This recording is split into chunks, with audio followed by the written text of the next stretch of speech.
Actualité spatiale 58, rapport d'événements partie 4. Bonjour à nouveau, merci d'être ici avec moi une fois de plus. J'espère que vous allez très bien aujourd'hui. Je suis Marie, bienvenue sur ma chaîne. Ces informations peuvent être considérées comme de la science-fiction ou selon ce que le spectateur juge le mieux, et je les publie uniquement à des fins de divertissement. Pourtant, je prends mes informations très au sérieux, et pour quiconque a des yeux pour voir.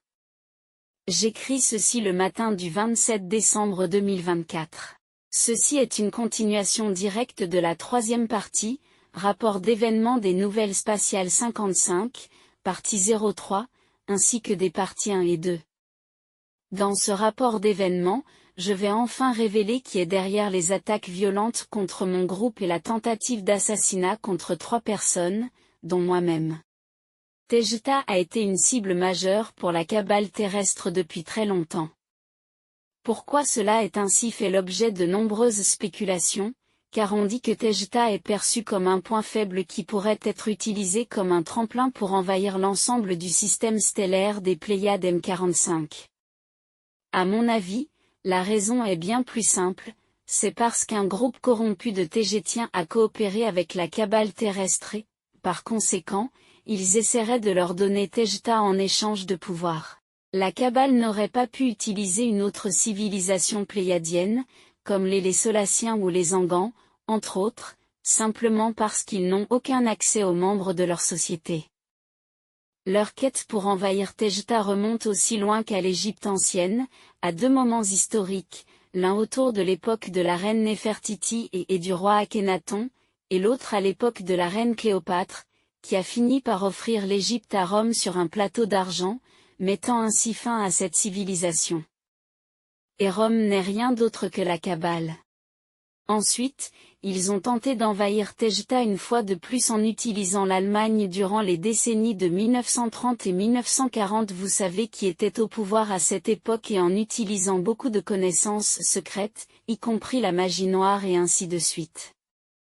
Ils ont essayé d'envahir Tejta à travers sa colonie orbitant autour de l'étoile Aldébaran, la planète Cindriel en utilisant leur vaisseau stellaire discoïdo Onbu, développé avec une technologie fournie par ce groupe tégétien corrompu, malgré les meilleurs efforts des tégétiens positifs pour arrêter les mauvais. Cet incident peut être corroboré ailleurs avec un peu de recherche, et cela pourrait être le sujet d'une future vidéo, car je ne veux pas divaguer. La dernière tentative d'envahir Tejta est celle que nous observons et vivons en ce moment, alors qu'elle est encore en cours de développement. Il y a 6 ou 7 ans terrestres, il y a eu une tentative acharnée pour imposer une fausse reine à Tejta, qui aurait été une marionnette de la cabale de la Terre et aurait pu ouvrir la voie à l'invasion ou à l'assimilation de la société tégétienne au contrôle de cabale de la Terre. Étant donné que le peuple de Tejta n'avait pas eu de roi ni de reine depuis très longtemps, et qu'il ne fonctionnait qu'avec un haut conseil depuis tout ce temps, le fait d'imposer une reine marionnette par le biais de la manipulation et de la trahison, était une tentative viable pour contrôler Tejta. D'autant plus que, ce que l'on pourrait appeler, la constitution, de Tejta, acceptait l'existence d'un roi ou d'une reine qui pourrait avoir assez de pouvoir pour annuler le haut conseil lui-même. Les membres du Haut Conseil, qui gouvernaient alors à Tejta, ont vu le danger de n'avoir aucun monarque au pouvoir et c'est pourquoi ils ont cherché leur propre candidat, pour qu'il puisse prendre ses fonctions immédiatement. La seule personne qui était qualifiée pour le poste, notamment grâce à l'expérience acquise par sa famille et à ses archives semi-héréditaires, était Alnin Alexandra de Thèmes. À ce moment-là, en 2018, Alnin était en train d'expérimenter une vie sur Terre depuis plusieurs années, se faisant passer pour une humaine lambda, bien qu'elle était déjà en train de gagner une certaine notoriété là-bas.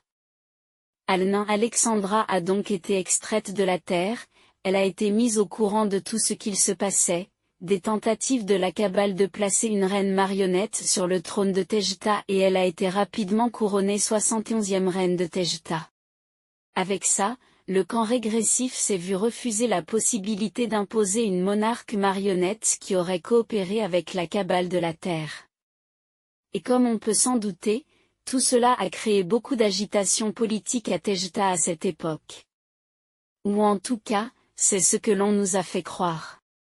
Selon l'histoire officielle de Tejta, le camp régressif a donc infiltré la société tégétienne avec des agents doubles qui, paraît-il, faisaient tout leur possible pour assassiner la reine Alnin, afin de parvenir à imposer leur propre reine marionnette, qu'ils avaient déjà préparée au préalable. Cela a amené la reine Alnin à décider de rester en orbite terrestre à bord de son navire amiral, le vaisseau Toleka, avec un équipage très restreint, composé des personnes en qui elle avait le plus confiance, et d'où elle pouvait travailler en toute sécurité, en utilisant seulement la technologie de présence à distance lorsqu'elle devait être présente ailleurs, pour des raisons de sécurité.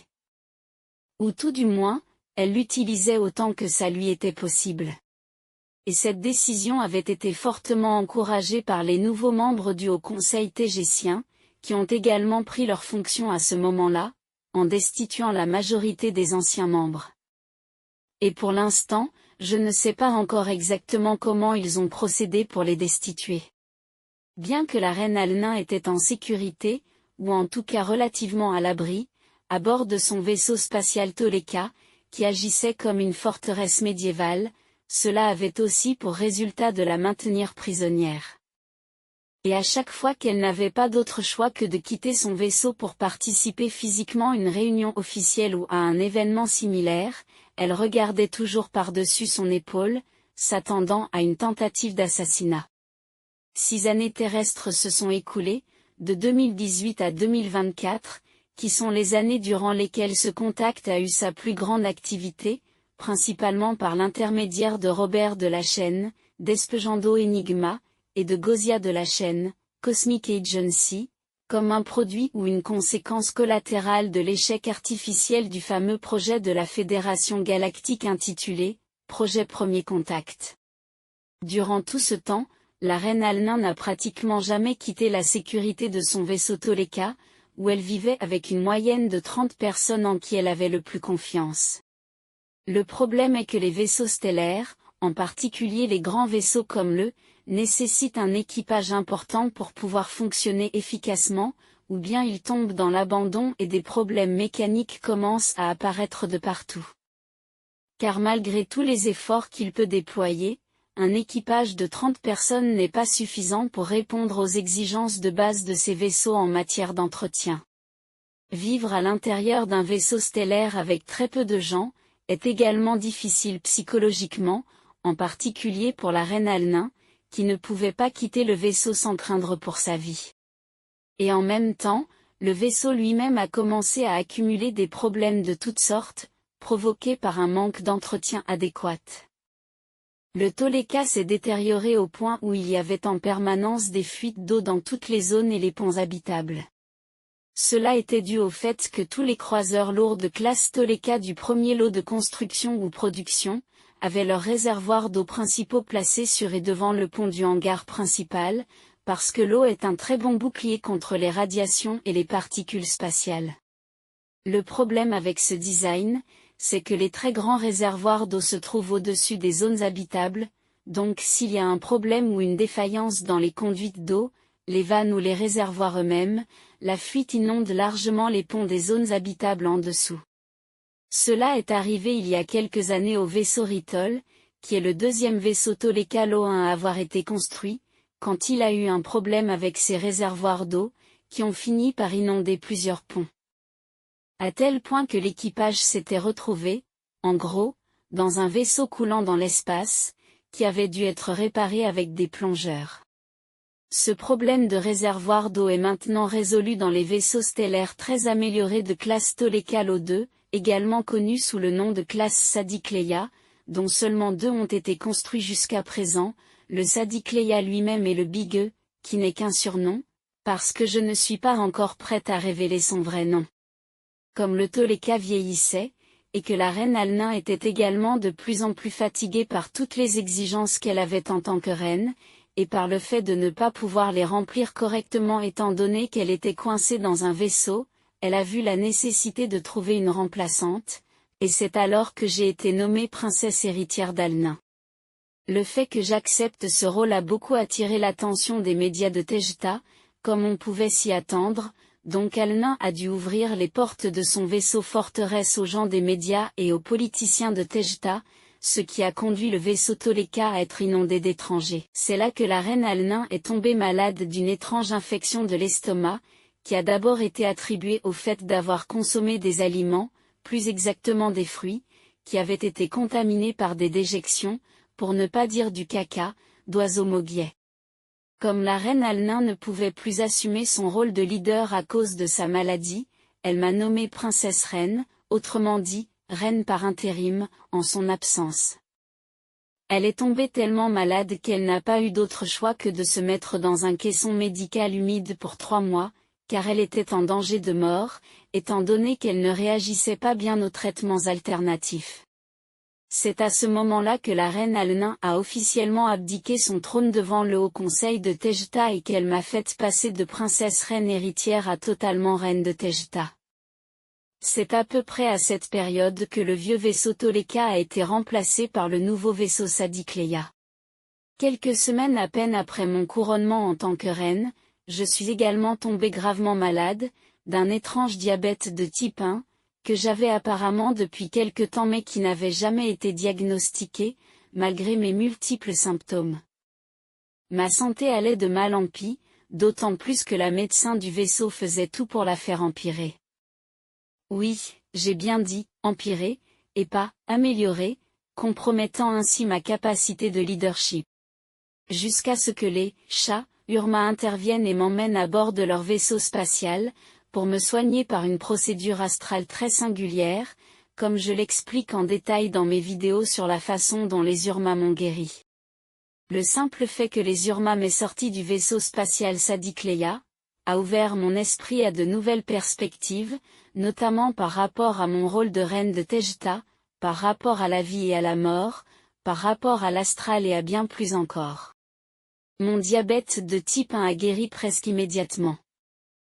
Mais je n'ai même pas eu le temps de célébrer ma guérison, car quelques jours plus tard, j'ai accidentellement inhalé des spores d'un champignon dangereux, qui poussait à l'intérieur d'un de nos véhicules à roues fabriqués par des humains, et je suis immédiatement tombée gravement malade, avec une infection pulmonaire forte et débilitante.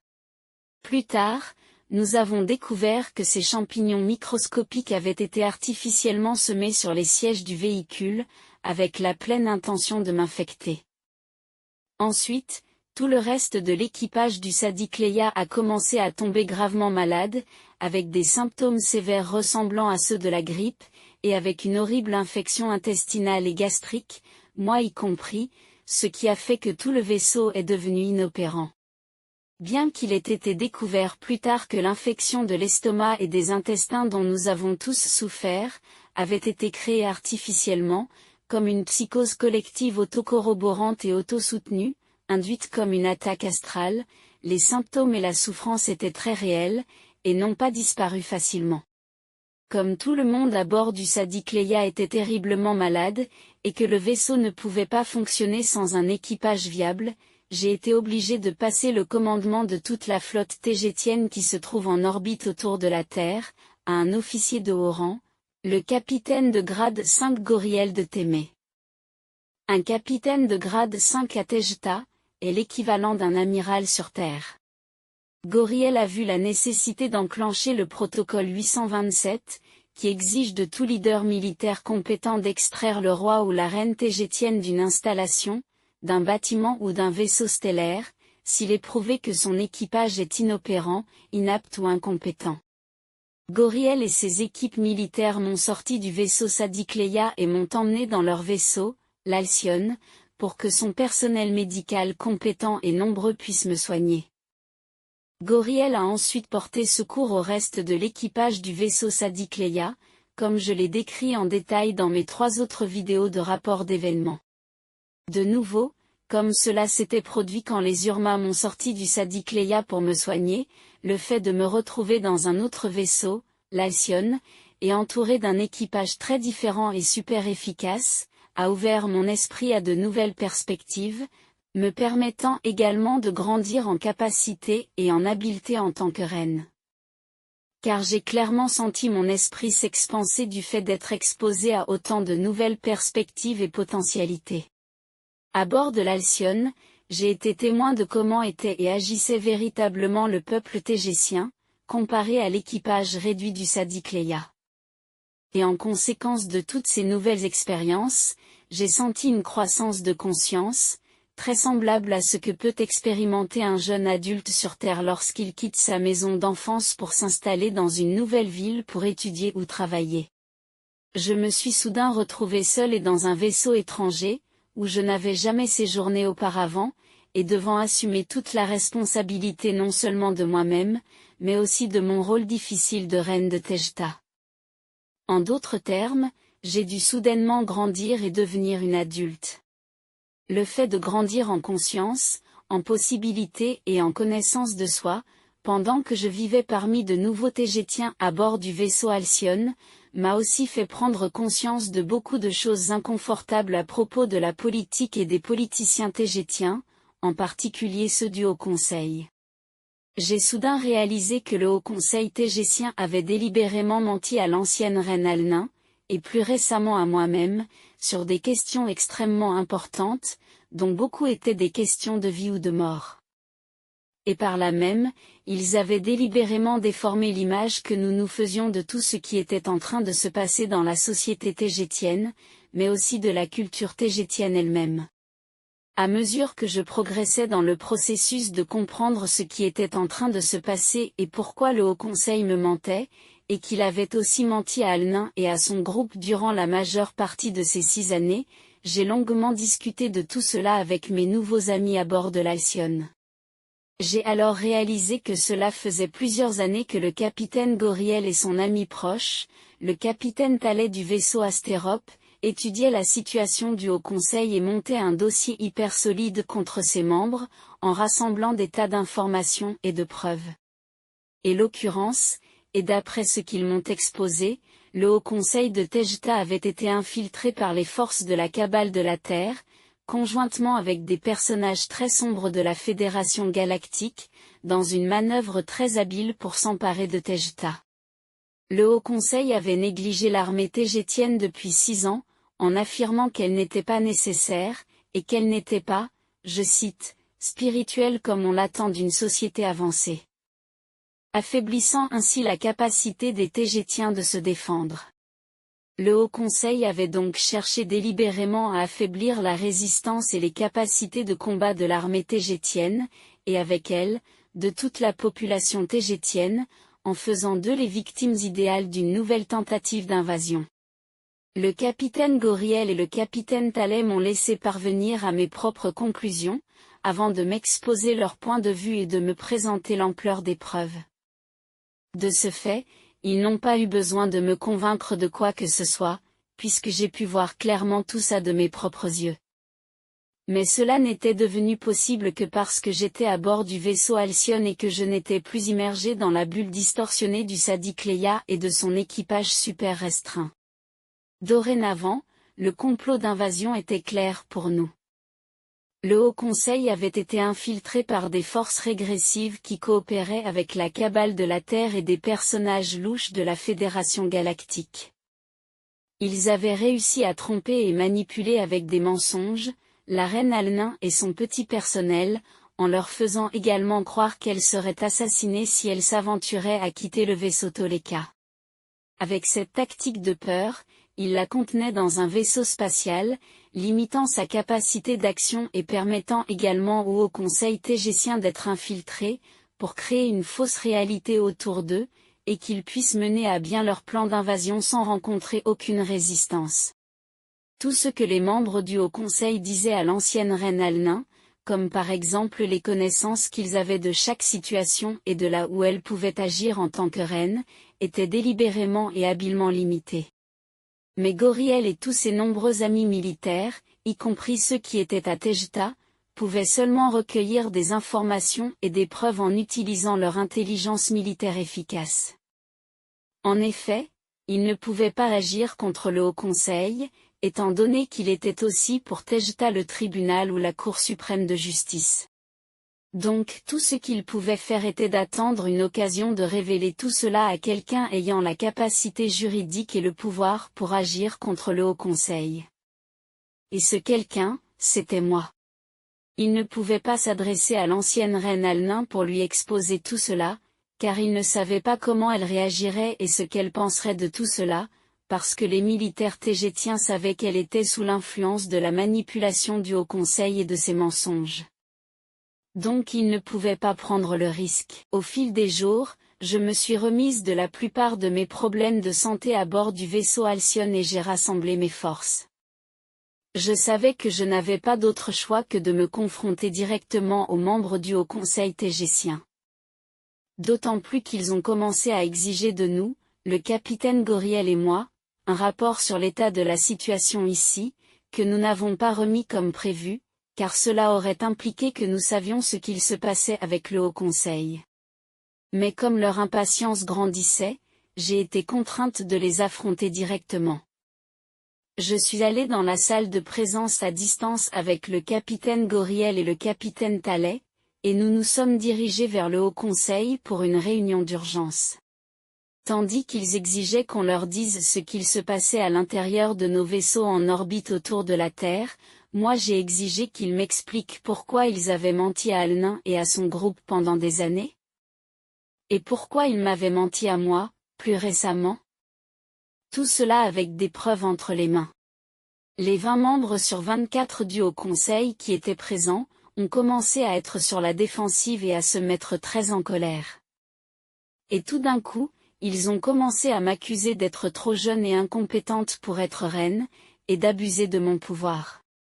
Alors que je continuais à exiger une explication pour tous leurs mensonges, et tandis que leurs méfaits étaient mis en lumière grâce aux preuves que j'avais en ma possession, sous la forme de documents de renseignement militaires qui avaient été préparés au préalable, ils ont choisi de ne pas répondre à mes questions et ont immédiatement révoqué mon statut de reine de Tejta.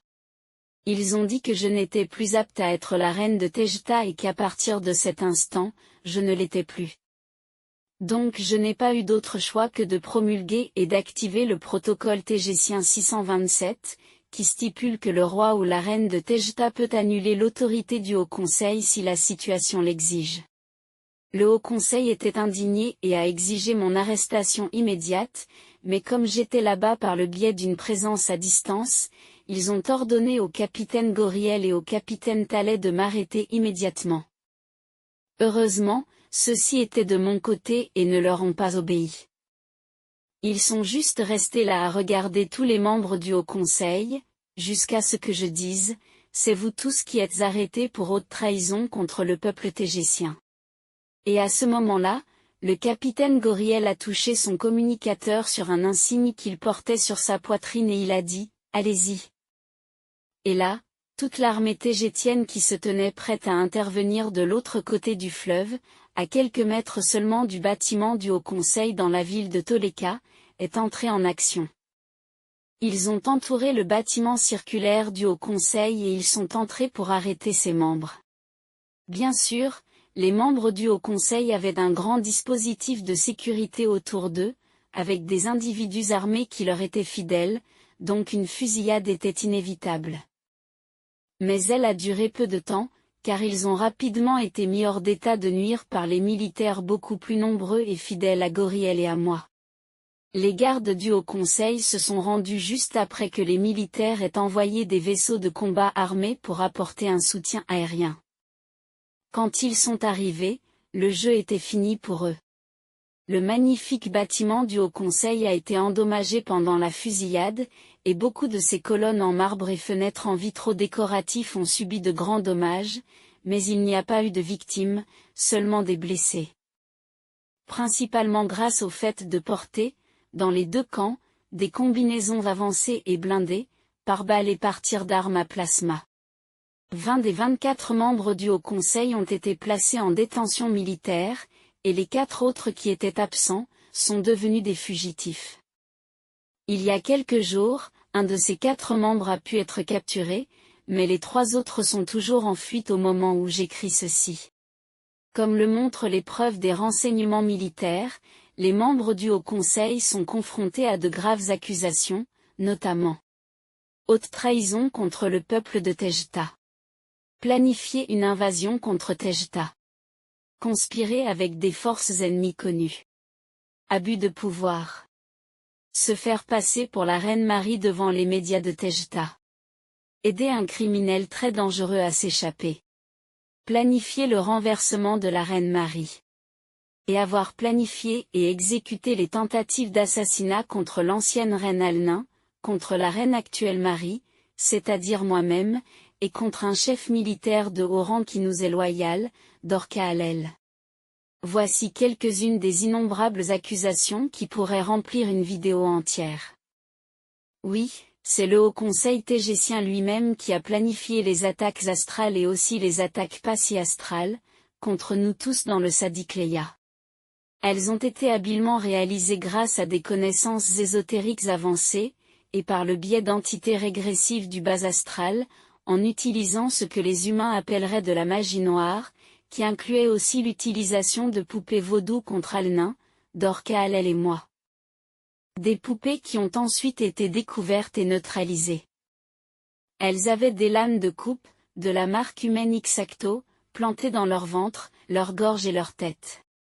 Cette attaque astrale élaborée s'est déroulée après l'intervention des Urma pour m'aider à guérir de mon diabète, parce que si cela s'était passé avant, les chats se seraient rendus compte du problème. Quant aux détails précis qui relient de façon irréfutable, devant un tribunal, les membres du Haut Conseil à cette attaque ainsi qu'à tout ce qui l'entoure, ils ne doivent pas encore être rendus publics. Plus tard, les membres du Haut Conseil m'ont accusé d'avoir tenté d'imposer une monarchie de pouvoir absolu sur Tejta, en provoquant un coup d'État. Mais ça s'est rapidement résolu, puisque l'armée de Goriel et moi avions préparé un Haut Conseil de remplacement, composé de volontaires civils provenant des conseils de toutes les plus grandes régions des 4 planètes de la société tégétienne. Nous avions planifié cela à l'avance, durant les jours qui ont précédé l'affrontement avec le Haut Conseil. Apparemment, les membres du Haut Conseil avaient accepté ma nomination pour remplacer Alnin, parce qu'ils pensaient que j'étais une fille fragile, timide, qui a peur du noir, et donc incapable de leur causer des problèmes, encore moins de les affronter. Et ils savaient comment j'étais avant, quand je suis arrivé à bord du Toleka, car ils avaient un agent infiltré, ou agent dormant, à bord du Toleka, puis du Sadikleya. C'est aussi cette personne qui a empoisonné Alnin, et qui a ensuite planté des spores de champignons dangereux, et qui faisait des poupées vaudou et savait les utiliser, etc. Mais je ne peux pas encore révéler qui était cet agent dormant. Aujourd'hui, plusieurs jours après cet incident, le nouveau Haut Conseil prend lentement sa place, ses nouveaux membres s'adaptent peu à peu à ce qui est attendu d'eux, et le bâtiment est en cours de réparation. Et les militaires tégétiens sont toujours là-bas pour les aider et les protéger, en cas de nouvelles attaques. Le capitaine Goriel et moi-même avons dû faire de nombreuses déclarations publiques et donner des explications pour calmer le peuple tégétien. J'ai donné une explication exhaustive de tout ce qui s'était passé, et elle était très semblable à celle que je viens de vous donner. Ce qu'il se passe à Tejta affecte aussi ce qu'il se passe sur la Terre, puisqu'au cours des derniers jours, il y a eu pas moins de 8 autres arrestations à Témé de membres de la cabale de la Terre, qui étaient entrés à Tejta avec l'aide du Haut Conseil. Certains d'entre eux sont connus du public sur Terre et sont accusés de crimes contre l'humanité, mais je ne suis pas encore prête à énumérer les noms, et peut-être même que je ne pourrai jamais les publier car les implications peuvent être trop nombreuses. Un processus de nettoyage a été lancé sur Tejta, qui filtrera jusqu'à la Terre. Parce que c'est nécessaire et qu'il n'y a pas d'autre moyen. Pour terminer, la petite Sophia Yazin apparaît nulle part, et cela nous attriste. Sachant qu'elle a de grandes connaissances sur l'astral, nous ne pouvons que spéculer qu'elle est allée de l'autre côté pour lutter à sa manière. Le problème est que je ne parviens plus à la ressentir près de moi, comme c'était le cas avant quand elle partait dans l'astral. Et cela correspond à ce que disent d'autres personnes qui ont aussi des capacités médiumniques. Il n'y a rien de plus que je puisse dire à son sujet pour le moment, car nous n'avons pas de nouvelles pistes par rapport à où elle pourrait se trouver. À suivre, car il y a encore beaucoup d'autres ramifications et de conséquences en cours. Ce sera tout pour aujourd'hui. Comme toujours, merci d'avoir regardé ma vidéo et de l'avoir liké, partagé, et de vous être abonné pour recevoir plus d'informations. Cela aide beaucoup cette chaîne à prendre de l'ampleur. Et j'espère vous revoir ici la prochaine fois. Avec beaucoup d'amour et de gratitude. Votre amie, Marie.